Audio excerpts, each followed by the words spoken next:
મિત્રો આપણે આજે બનાવીશું પૌવા અને ગોળના લાડુ। તેના માટે આપણે એક વાટકી જેટલા પૌવા લઈશું, એને સારી રીતે આપણે ચાળી લઈશું। હવે આપણે આને એક જાડા તળિયાવાળા વાસણ લઈશું અને એની અંદર આપણે આને એડ કરી અને ધીમા ગેસ ઉપર એને શેકવા મૂકીશું।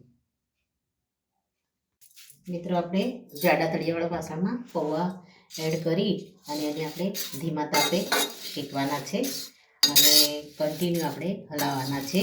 એને છોડી અને મૂકવાના નથી, કારણ કે નીચેથી દાઝી જશે।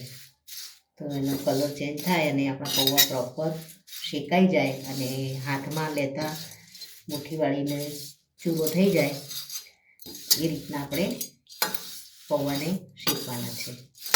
થોડી વાર લાગશે પણ ધીમા ગેસે શેકાઈ જશે પૌવા। મિત્રો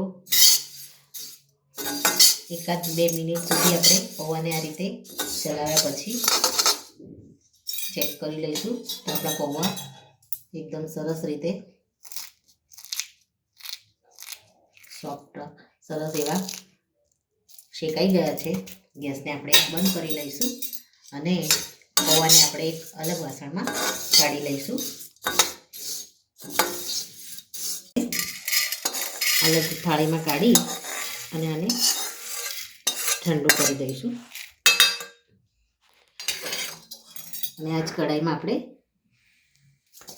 ગોળ એડ કરી અને ગોળને મિત્રો કઢાઈ ગરમ છે, અત્યારે આપણે ગેસને બંધ રાખ્યો છે। પૌવાને આપણે અલગ એક પ્લેટમાં કાઢ્યા। હવે ગરમ કઢાઈમાં જ આપણે ગોળને થોડો ઓગાળીશું।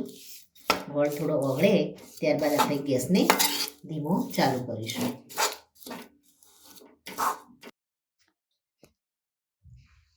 મિત્રો આપણે હવે ગેસને ઓન કરી દઈશું ધીમો અને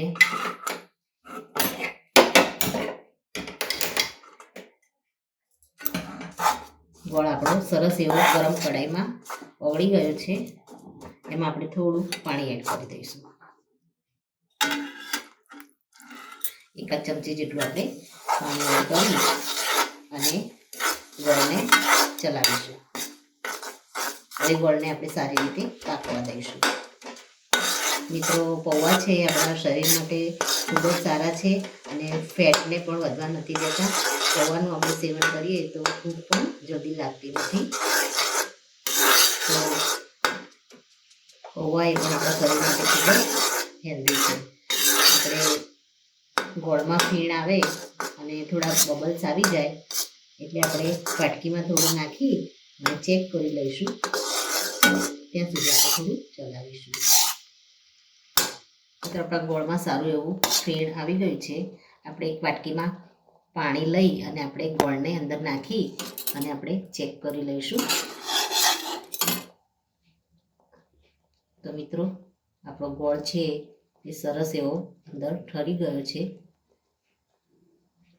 સરસ એવો આપણો ગોળ તૈયાર થઈ ગયો છે। હવે આપણે આની અંદર પૌવા એડ કરી દઈશું। આપણે જે પૌવા રેડી કર્યા છે પૌવાને આપણે આમાં એડ કરીશું અને ચલાવીશું।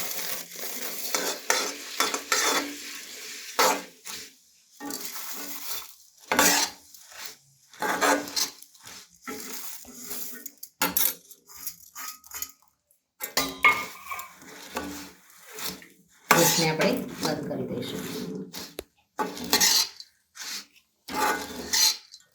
અને આને આપણે થોડું ઠંડુ થવા દઈશું। ત્યારબાદ આપણે હાથમાં ઉપર પાણી લગાવી અને એના બોલ વાળી લઈશું। ગોળ ગોળ લાડવા બનાવી લઈશું। ગરમ છે એટલે થોડું આપણે ચલાવીશું।